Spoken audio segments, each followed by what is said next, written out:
we know it's Mental Health Awareness Month. Yes. Right. I'm excited about that. Yeah, and so it's like mental health is, we know, it's bigger than disorders. It's just like mental health, Absolutely. like stress and all that stuff. So from what I was reading the other day, I know that we have different levels of awareness as people. We have high awareness and we have low awareness, and each one has a benefit and a cost. And so high awareness you typically want to use for like important decision making, but it costs mental effort. But the benefit is you make more informed decisions and you are less likely to be what was the word they said, to be subtly influenced. Whereas low level awareness is kind of like when you might be daydreaming, doing nothing, or if you are in a store making a non-important decision. We'll say that, like if you just get some chips, you know what I'm saying? If you like, I don't really care what flavor chips, I'm just grabbing them, versus making a decision like what college I'm gonna go to, right? Two different levels for some people. Yeah. And so at the low awareness, they say the cost is, it costs you basically being subtly influenced. And the benefit is you have to use less mental effort. So that, to me, that's like advertising. That's like ads. When you're just watching a show, it's just playing in the background. You're not at a high awareness, but it's there enough to get into your subconscious. And I think that is where adults forget that we are impressionable, right? So I was just thinking about how not monitoring what you do let in and out, I guess, of your energy or your mental health, how that's going to impact you overall on your journey of life, and how much more difficult does it make growing if you don't really know what's been planted in you. That's a good.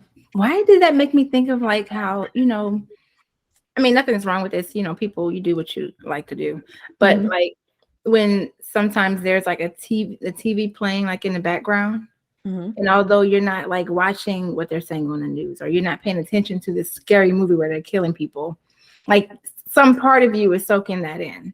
So it's like, I'm not sitting in front of the TV being intentional, watching whatever, like it's off. I don't think my TV has been on in like 4 days now. Good. I thought that's good. Yeah. And not because like I just been busy or awake. Well, I was outside this weekend, but but yesterday, like I spent time, I was like, no, I'm going to read this book. No, I'm going to journal. Not because I don't have shows waiting for me to catch up on. I just wasn't ready for that type of intake yet. You make a good point though, because if you are sitting there and not paying attention, but you'll have a nightmare about something in that movie, even though you weren't paying attention. I didn't even know it. Imagine how much more stuff is coming into you when you are paying attention. Yeah. So when people say like filter your social media feed, only look at or flip through things that you actually want to see and take in. So like mine is still with a whole bunch of people showing out workout routines and cooking stuff. I mean, I don't cook, y'all. Y'all know that. You are a chef in your mind, and that's all that matters. That is. If it's breakfast, I got you. Anything after that time, well, you can have breakfast anytime. Anyway, breakfast food, I got y'all. But after that, count me out. Unless it can go in the air fryer.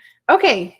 But yes, so my feed is a lot of that stuff. Oh, and like spiritual stuff and all that. But other than that, like that's where I'm at.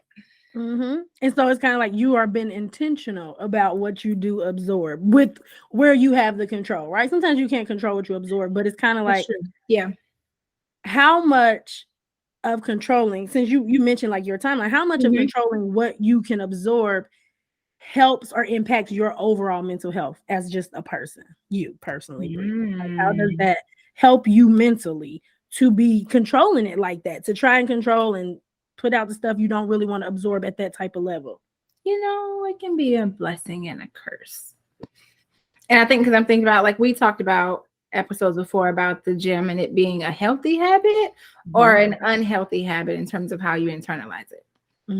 On a day when I'm like, I really don't feel like going and listening to my body, but this girl was like, oh, never miss a Monday. Oh shit, I should get up and go. It's like that. Or I'm having a not even so much great like eating day, but I just ate a whole medium pizza and it was amazing. But then I'm on Instagram and this girl's cooking this beautiful green salad with all the colorful shit in it, and I'm like, why eat that? Why eat all that salad?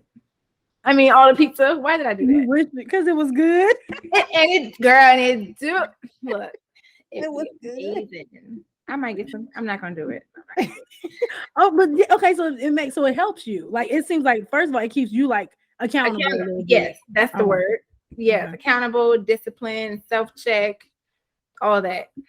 Yeah. Okay, and so that's Now, on your timeline on social media, right? Oh yeah, pretty much. Mm-hmm.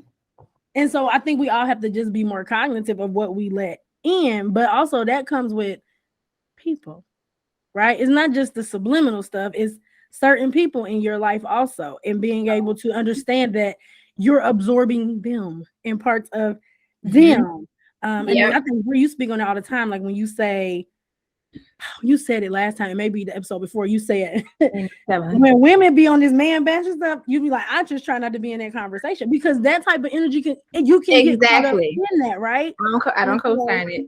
All men are not shit. I do not co-sign it. No. Yes, that's the type of stuff. People ain't shit in general. No, I'm just playing. Oh my God. But I just cannot be. Like, your gender does not determine whether you are or not. Don't throw us away, y'all. I'm just being I think all of you are wonderful. But yeah, so it's kind of like people. And so when you think about your journey, and I know we talked with Kevina last time, just like casualties was what we were talking about. I love her. I love her. She was so awesome. And those casualties, sometimes are the things we are absorbing too from other people. Self-doubt. Sometimes you don't really doubt yourself, but somebody else can make you doubt yourself. Absolutely.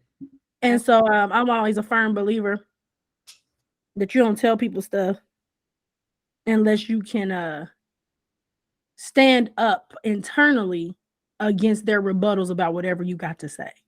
Ooh, I like that. So, like, if I want to move to Texas, I'm gonna tell y'all, girl, come on. You and my brother. I'm gonna tell y'all, but I'm gonna tell you when I have made the decision. Does that make sense? I don't need you in my thinking. Your process, input on the process, because then I will absorb that, right? Yep. Like so that's just kind of where I'm at with trying to decide for myself. Where can I do some? What is it called? Sorting, maybe some sorting of what I'm absorbing and what I'm not. I know you mentioned your timeline. My life audit on it. So, like, I know your social media is a good place. I'm trying to think of what my social media timeline looks like. My social media timeline is hilarious. You be disappearing sometimes, so I don't know. I do disappear, so it doesn't really matter as much. But my timeline, Facebook, each social media that I have has a different timeline. So my Facebook, that right there, that is my entertainment, because even my friends, like my roommate, she said, let me see your Facebook timeline, because yours be cracking me up. Like, it is wild over there. Hers is nothing like mine. Shout out to my Facebook. It's so much stuff to just be like, oh, all that. So that's like my entertainment. Okay. And then like Instagram is just, I do like what you're saying. Like, I follow like stuff I'm into. Sometimes I follow like little comedians and stuff just to keep up with like events and stuff like that. I get most of that from like Instagram. So that's kind of how I use that. And then Twitter, I don't use for comic. See? And one for comic relief that I might take screenshots into the group box or something like that. Yeah, but other than that, like, I'm not following a lot of celebrities. I'm not following a lot of like shade. No things wrong for people who love that, right? Nothing's wrong with that. But just for me personally, not only am I just not that interested, like, somebody else can tell me about it, but I just don't. If I want to see it, I will look for it. I will intentionally hit the search and type in the name. And I think you just made the most valid point.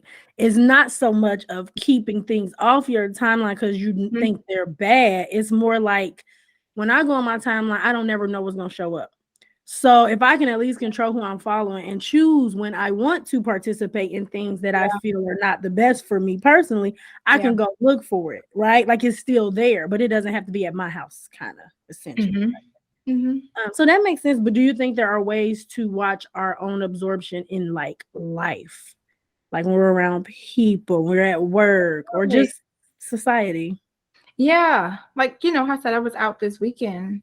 I mean, I think I go in knowing that I'm not going to be able to control this environment because there are people who are going to be around that I don't know. And, it can be conversations that are not directed towards me, but they are nearby. And I might catch a part of it. And I think that's a lot of the reasons why I was ready to be home. Like in a place where there's noise, it's because I created it. Versus me being outside, it's like, no. So on a spiritual side, like to prepare to be outside this past weekend, there were a lot of things that I had to do as far as like grounding and wearing certain crystals and protection things that I do when I'm traveling and whatnot. And I think that helped a little bit, or else I think I'd have been drained. Unintentionally drained just because I'm in the environment. And sometimes it could be like even the people you're with. Not to say you don't love them or it wasn't a great time. It could just be a type of energy that you're not used to having to exert on a regular basis. And sometimes that. Yeah, I can see that. It was bad. In the best way. So basically you say, depending on who you are, everybody's different, but like trying to have some sense of maybe a routine or tools that you just make you feel more grounded when you're with people, or preparing to be with energy or people that you know is not the same as you, but you don't mind hanging out with them, and like preparing yourself for that is kind of what I'm hearing. Yeah, definitely. That makes all the sense. What about you? What do you do when you go outside?